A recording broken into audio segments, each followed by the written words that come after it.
Hi. Bharat Pakistan మధ్య ఉద్రిక్త పరిస్థితులు నెలకొన్న సంగతి తెలిసిందే. పహల్గామ్ టెర్రరిస్ట్ అటాక్ తర్వాత ఆపరేషన్ సింధూర్ పేరుతో భారత్ సమరభేరి మోగించింది.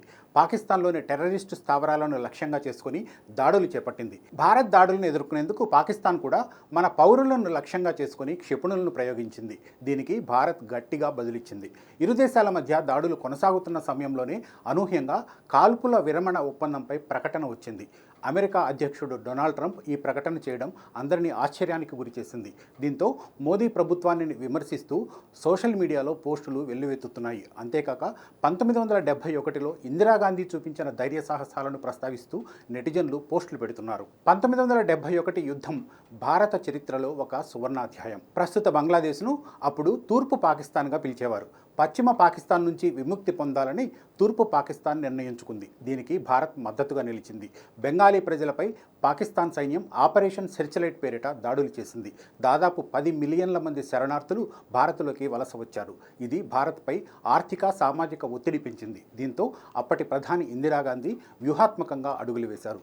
అంతర్జాతీయ సమాజాన్ని ఒప్పించేందుకు దౌత్య పర్యటనలు చేపట్టారు. అమెరికా, యూరప్లలో పర్యటించి అప్పటి బంగ్లాదేశ్లో పాకిస్తాన్ చేస్తున్న దారుణాలను వివరించారు. అయితే అప్పటి అమెరికా అధ్యక్షుడిగా ఉన్న రిచర్డ్ నిక్సన్ పాకిస్తాన్కు మద్దతు ప్రకటించారు.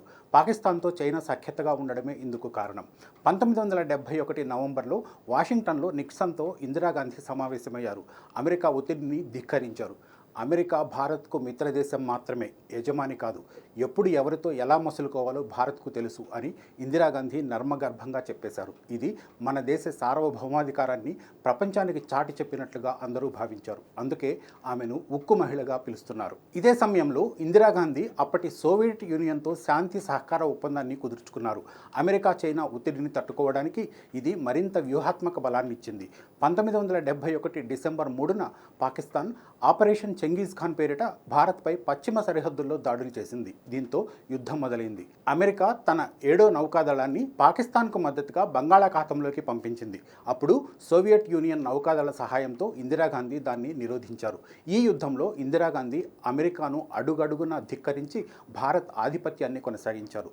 తూర్పు పాకిస్తాన్లో కేవలం 13 రోజుల్లోనే పాకిస్తాన్ సైన్యాన్ని ఓడించింది.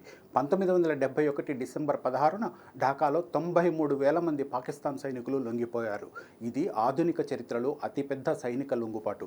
ఈ విజయం బంగ్లాదేశ్ స్వాతంత్రానికి దారితీసింది. ఇప్పుడు పాకిస్తాన్పై ఆపరేషన్ సింధూర్ మొదలుపెట్టింది మోడీ ప్రభుత్వం. పాకిస్తాన్లోని పలు ఉగ్రవాద స్థావరాలను ధ్వంసం చేసింది. మే 7 నుంచి 3 రోజుల పాటు రెండు దేశాల మధ్య దాడులు కొనసాగాయి. అయితే మే 10న భారత్, పాకిస్తాన్లు కాల్పుల విరమణకు అంగీకరించాయంటూ అమెరికా అధ్యక్షుడు డొనాల్డ్ ట్రంప్ ఒక ప్రకటన చేశారు. ఇది భారత్ ప్రజలను ఆశ్చర్యానికి గురిచేసింది. మోదీ ప్రభుత్వం అమెరికా ఒత్తిడికి లొంగిపోయిందని విమర్శలు వెల్లువెత్తాయి. 1971లో ఇందిరాగాంధీ చూపించిన ధైర్య సాహసాలను మోడీ గుర్తు చేసుకోవాలని పలువురు సూచించారు.